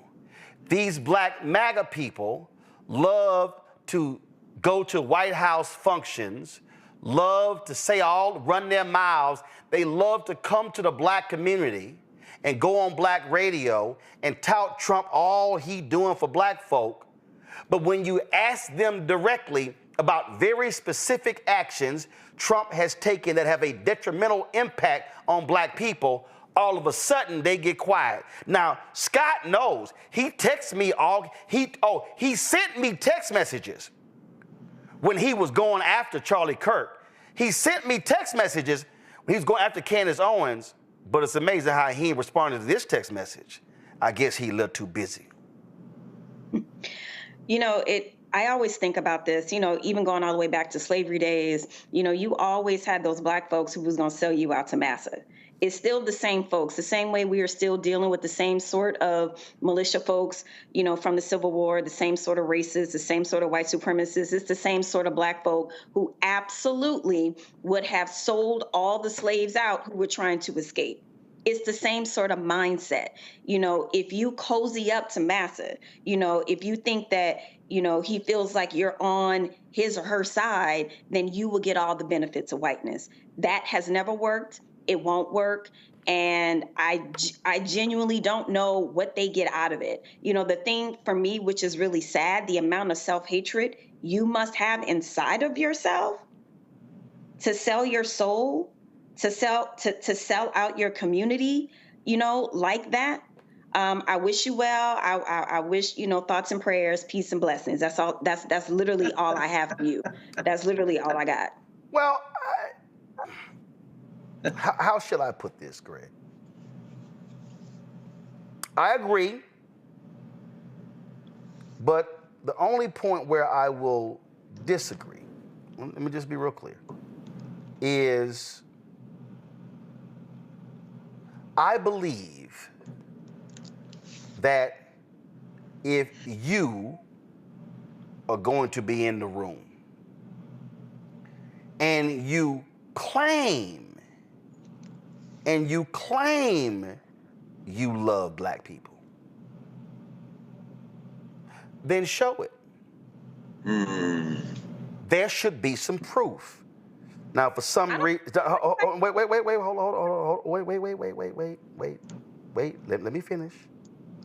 So I'm gonna use an example. I can't find the interview. I'm going to find the interview, but this is an interview. This was at Dick Gregory's funeral. When I interviewed, come on, guys. Anthony, come on, thank you. Y'all got to keep up now. Come on. I know, I need you to just go to it.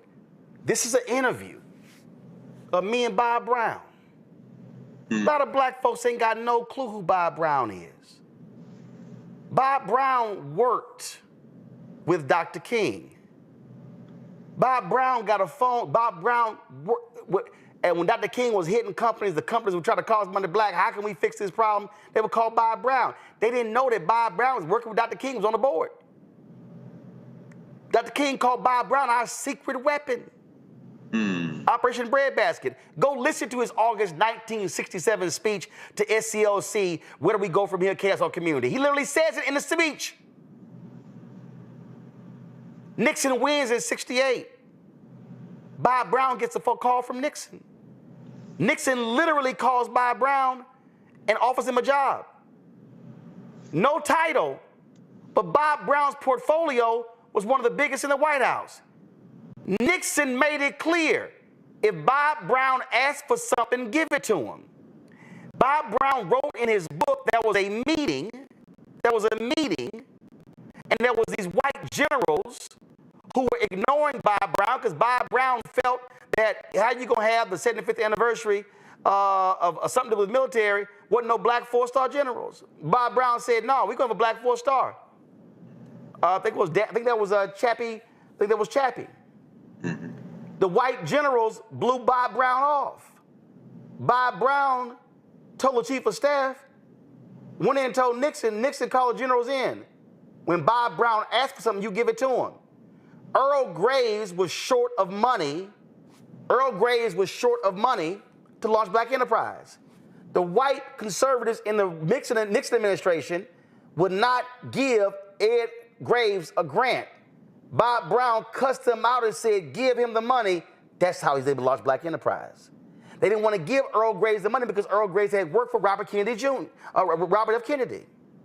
So all I'm saying is, if you're going to be black in MAGA, be like black conservatives or black Republicans who we've known for generations, who actually love black people and actually pushed and prodded on behalf of black people to get things for black people.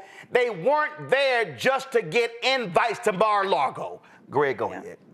It's true. I mean, but we all know, and Roland, you know this more intimately than most, having spent time with people like Bob Brown, and encourage people to read Bob Brown's memoir that he wrote recently, You Can't Go Wrong Doing Right. Arthur Fletcher, who's called the father of affirmative action. His son, I saw his son a couple of weeks ago when I was at Morehouse in Atlanta, who's working on a memoir bio of his father in David Hamilton Gollin's recent book, A Terrible Thing to Waste, Arthur Fletcher and the Conundrum of the Black Republican. Those were black Republicans. Jack Roosevelt Robinson, who walked away from the party because of Nixon and what he saw as the move white in the wake of the Barry Goldwater messes of the 1960s, mid-60s. But that's not what Darrell Scott is. Darrell Scott is dancing on a string. He has no political philosophy. His political philosophy is what's good for me as an individual.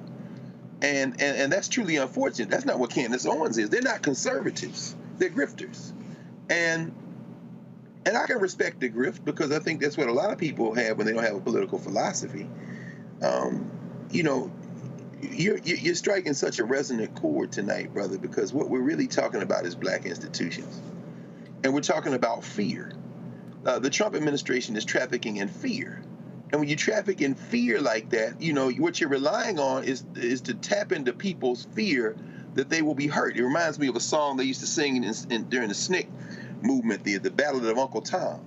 And the lyrics are like, I'm an Uncle Tom, Lord. That's what the people say. But I ain't no Uncle Tom, Lord. I'm just a little afraid. So help me, Lord, to stand up and be a man. And I'll fight segregation as long as I can. And the idea is, we're talking about fear. There are people who will say, well, we shouldn't talk about fighting, and is it going to be violent, and what are you going to do? I would say to those people, don't be scared. You don't love your master, you're scared of him. You don't love your master, you're scared of her. But as soon as you lose your fear, and this is how you lose your fear, you lose your fear by coming together with other people. The more people we join, the less fear we have. Last night, around 6 p.m., around the time we went on the air tonight, probably a couple of dozen Howard students put up a couple of tents and created what they would call the People's University on campus. And some of the administrators at Howard approached them and asked what they were doing. And then here come the damn Metro Police Department and the Howard Police saying, what are y'all doing? And then they were encouraged to take the tents down. Now, they stayed to about 4 o'clock this morning. We got a letter this morning from Howard University Official Communications saying that Howard University supports the students' right and everybody's right to have academic freedom and debate and protest, but also saying that some people that come from the outside and were prevailing upon these students and had done this. And as far as I can tell from the students that I listened to today when I asked about it, because I was in class last night and didn't even find out about it until this morning, they said it wasn't outside people, that the people they were told out there were Howard students. And so I guess, you know, what I'm trying to say now at this point, I'm reinforcing what you said about historically black colleges and universities earlier, and in the context of Darrell Scott, who has no constituency, who has no community, and is just a little afraid. And this is to everyone watching this who's just a little afraid. You're not no Uncle Tom, you ain't no Aunt Jemima, you're just a little afraid. Understand this, that when you stand together, when you join together, we don't have the money that Harvard has. And by the way, Harvard covers costs for anybody who gets enrolled at Harvard, who comes to Harvard, whose families make $200,000 and less. That's what kind of money they have. And that applies to international students too. So yes, there are international students who come to Harvard and write the check, but if your family makes less than $200,000 a year, you go to Harvard with no incurring of debt. So they are well fortified. Well, you can't say that it's You can't say that at Stillman. You can't say that with our brother Walter Kimbrough, as you were talking with him last week. You can't say that at Talladega. But this is what you can say. The same communities that surrounded the city of Montgomery when Joanne Robinson, a professor of English at Alabama State University and the Women's Political Council of Montgomery, launched and sustained the Montgomery bus boycott, the same communities that poured resources into them, that fed students, that put together the money to be able to sustain the boycott, those communities can step up again, Roland. Those people who send you envelopes of money, the money that folds and the money that jingles, those that cash out, those who make the annual donation or the monthly donation, those who press money in your hands at airports and in railroad stations, those people are the ones that will make sure not only that we endure, but that we overwhelm these folk. Because when you punch a bully back, when you lose your fear and punch them back, that's when you realize that you shouldn't have been afraid at any point. It's not about anger. It's about fear. And we can overcome our fear together. You know, Nola, in Trump's first run amok in the Oval Office, he only had one black top aide. And see, I need people to understand. Again, when I ain't new to this, I'm true to this. See, I love all the folk, these allergies are kicking my behind. I love all the folk who don't understand how we roll and how black media has rolled. When Reince Priebus ran the Republican National Committee, they had a Black History Month program, and I got invited. It was actually at the Republican, the house they have, where they have their club. Mm-hmm. Now, when I walked in, all the black people, what's up, Roland? All the black people who work there. So we go into the room, all these black Republicans. And I remember there was this one girl, she was a fake black Republican. Her name was Crystal. She used to be on my show sometimes. And Crystal was mad. She got mad. Because when I walked into the room, all these black Republicans were walking up to me, greeting me. And they sat me between Rice Priebus and David Stewart, the billionaire out of St. Louis. And then the next year they had a program at the Howard Theater, and they actually asked me to MC the event with Tara Wall, black conservative. Ooh, was some Negroes really upset. Oh man. But the reason that was hilarious, because see, what the fake black conservative didn't realize, all these black folks in there knew me. Generals, business people, political people, and I knew them, because I knew they were real black Republicans. Mm-hmm. So when Omarosa rolled into the White House with Trump last time, I literally called, I said, listen, I can't stand his punk ass. I said, if you gonna be there, be some use to black people. I said, he loved golf. I said, why don't you have him put some extra money in the interior budget for the black golf course in D.C. that folk don't, the historic black golf course in Washington, D.C., that people don't realize is actually under the Department of Interior and not the city of Washington, not Washington, D.C. I said, you're gonna do something. I said, be a Bob Brown. I said, get his book. I said, matter of fact, call Bob Brown. So you know what I did? I called Bob Brown. I said, Bob, will you meet? He's like, yeah, I'll meet with her. Never called. Go to my iPad. His other top aide was Jerron Smith. Trump called him a star, all this sort of stuff. And this is what he looked like. And he came on the show, and he came on the show sounding crazy, defending bullshit. And I come and said, Jerron, I said, here's your problem, see? I said, you defended bullshit. I said, don't defend bullshit. I said, Bob Brown was smart enough not to defend bullshit. I said, if you're gonna be there, be of use to black people. Yes. That's all. Matter of fact, I ain't got a problem saying it. Darryl Scott, I just text his ass.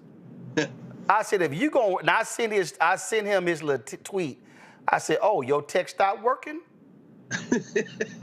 And I said, if you're gonna rep black folks, have the courage to be a Bob Brown.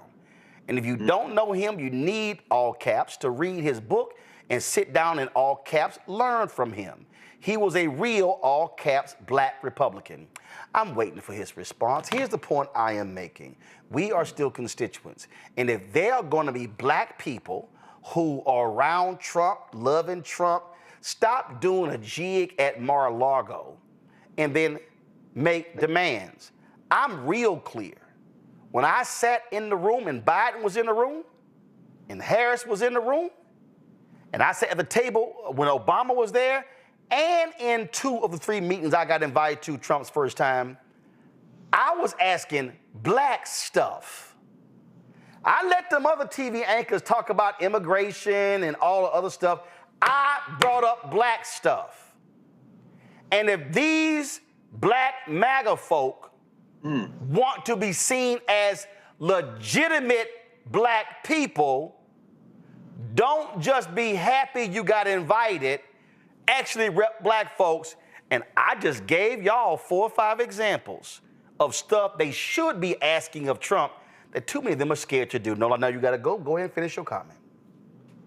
You know, two things that I want to say.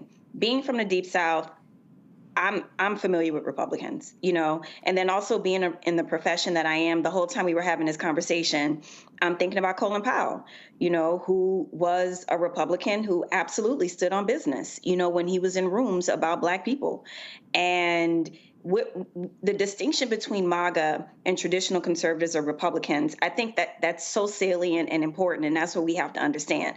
A lot of them, in my personal opinion, they feel rejected by the cool kids. I mean, when you think about the Kanye West of the world who are drawn, and his ex-girlfriend, who are drawn to the MAGAs is because they feel like, oh, they accept me, I'm not being judged, I can get an invite to this White House, I couldn't get an invite to Obama's White House or to Biden-Harris's White House, right? So this is very different. We're not talking about people who were raised with a certain set of values. We are talking about people who feel rejected, and they think they kikiing at the White House thinking they doing something cute when they look absolutely ridiculous. We are talking about 2 different sets of people, two different types of people with their standards and the reasons why they were conservatives and Republicans. This is not that, is what I would submit. And so these types of personalities, the pick-me's, you know, they're not trying to stand up for Black people.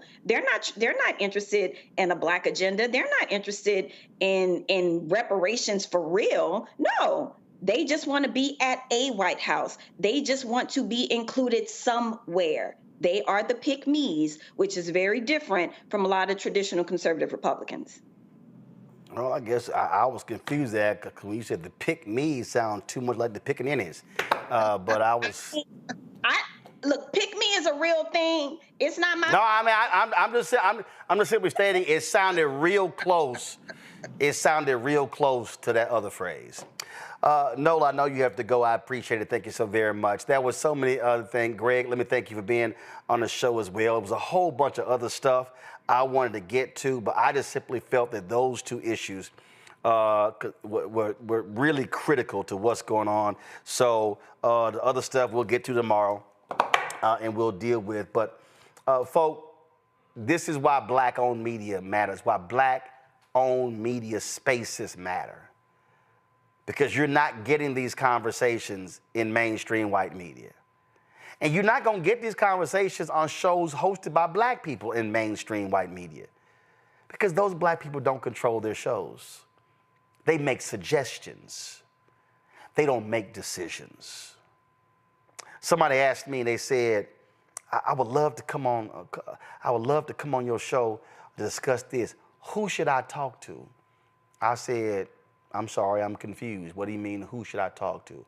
Well, who should I run it by? I said, I'm still confused when you say, who should I run it by? I said, which part of I own it don't you understand? And they looked at me with a befuddled look. They were trying to understand what I was saying. I said, oh, I'm sorry. You've actually never met somebody Black who doesn't have to go ask somebody else for permission. See, that's why I get a kick out of these Negroes who love posting on social media, on Instagram, by saying, see, yeah, we know the white folk rolling get his check from white people. In fact, y'all, this was one of the most hilarious things I experienced yesterday.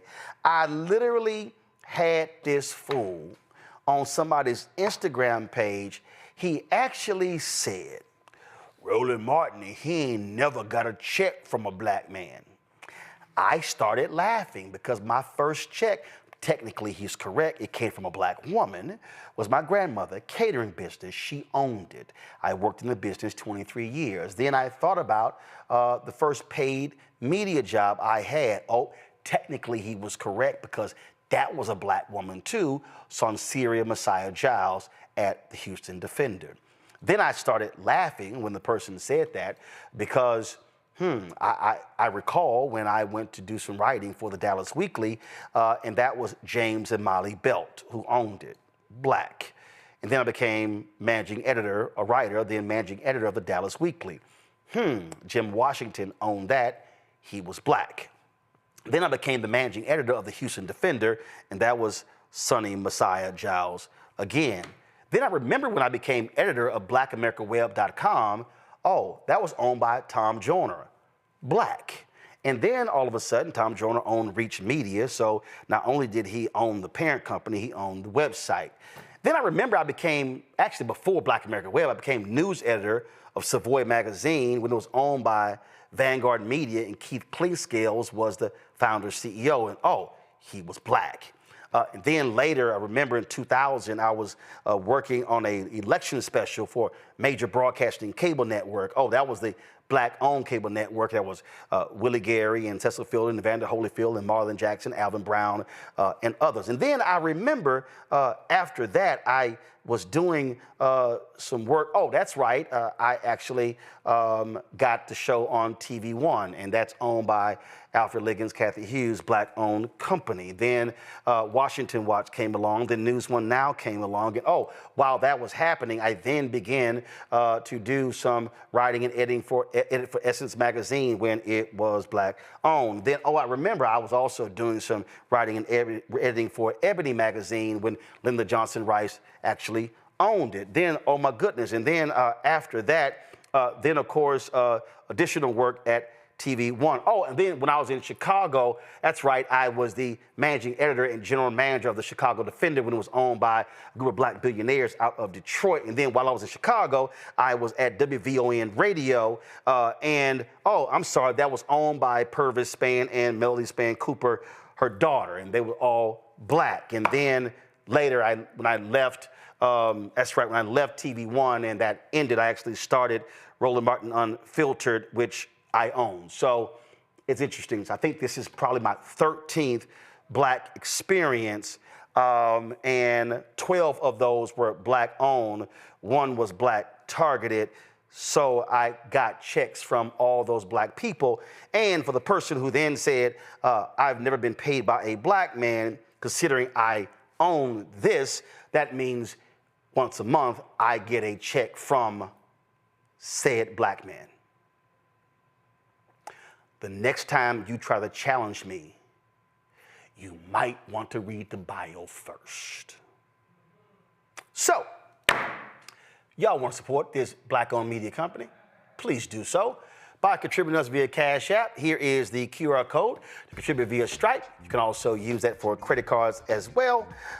And then if you want to do a check or money order, please make the check and money order out to Roland Martin Unfiltered, P.O. Box 57196, Washington, D.C., 20037-0196. PayPal is R Martin Unfiltered. Venmo is RM Unfiltered. Zelle, Roland at RolandSMartin.com. Roland at RolandMartinUnfiltered.com. Download the Black Start Network app, Apple phone, Android phone, Apple TV, Android TV, Roku, Amazon Fire TV, Xbox One, Samsung Smart TV. Of course, if you want to get my book, White Fear, How the Browning of America is Making White Folks Lose Their Minds, available bookstores nationwide. Get the audio version on Audible. You can also, of course, support the good work we do. Get our gear, our Roland Martin Unfiltered or Black Star Network swag. Get our merchandise, our t-shirts, hoodies, wall art, mugs, and more. You've got those 3 new shirts we have. Hashtag, we tried to tell you, FAFO 2025. Don't blame me. I voted for the black woman. And also this comment from Anthony Scaramucci. MAGA chose between woke or broke. They chose broke. So get one of those t-shirts. QR code is there as well. And we want you to download the app Fan Base. And you can also, of course, if you want to participate in their investment, go to startengine.com, startengine.com/fanbase. And YouTube, folks, why y'all so slow? Y'all should be hitting the like button. We at 1,800. I'm not going to sign out till we get to 2,000. So y'all need to hurry up, hit the damn like button. Y'all been commenting like crazy. More than 4,000 y'all been watching. So we should easily be over 2,000. So hurry the hell up, hit the like, let's hit the like so I can get off of here. And so get to 2,000 likes and then we'll bounce. Don't forget, if you miss a lot of our content, you want to see the breakout segments, go to our YouTube channel. It's all there. You can go to blackstarnetwork.com. The reason I want you to go to YouTube channel first is because if you go to our YouTube channel, that's where we generate revenue from. Because these ad networks, these ad agencies don't want to support black-owned media. And so go to our YouTube channel, and we would certainly appreciate that if you are supporting our work. And again, it's a lot of stuff that you haven't seen. Not everybody sees every single show. I understand that. But we always have great content that we are all about, advising our folks so they can understand all the news and information that's happening every single day. There are live events that we also, hurry up YouTube, y'all got 100 more likes for us to get there. There are a lot of stuff that we cover throughout the day, live news conferences, live events, things along those lines. You can actually access that if you have not subscribed to our YouTube channel. We have 1.79 million. Let's hurry up and get to 2,000 likes. And again, if you go to our YouTube channel and click videos, you'll see, this is what you'll see, all of the different breakout videos that we have on the show. You see the video we did on the sheer stupidity of RFK blasting autism, Biden blasting Trump's Social Security cuts, the young brothers who are renting a car while black. Jasmine Crockett torching the MAGA agenda. Of course, Jackie Robinson, Major League Baseball, and then Trump and black farmers, and me calling out black MAGA. So all of those videos are right there on our YouTube channel. And so y'all please check it out. All right, we finally hit 2,000 likes on our YouTube chat for today. That's it. I'll see y'all tomorrow. And yes, I'm repping my Houston Rockets. We start Sunday, Rockets versus Golden State Warriors in Houston. Yeah, we gonna beat Steph and Draymond and Jimmy Butler.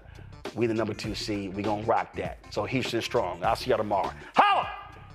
Black Star Network is here. Oh, no punch! I'm real revolutionary right now. Thank you for being the voice of Black America. All momentum we have now, we have to keep this going. The video looks phenomenal. See, this difference between Black Star Network and black-owned media and something like CNN. You can't be black-owned media and be scared. It's time to be smart. Bring your eyeballs home. You dig?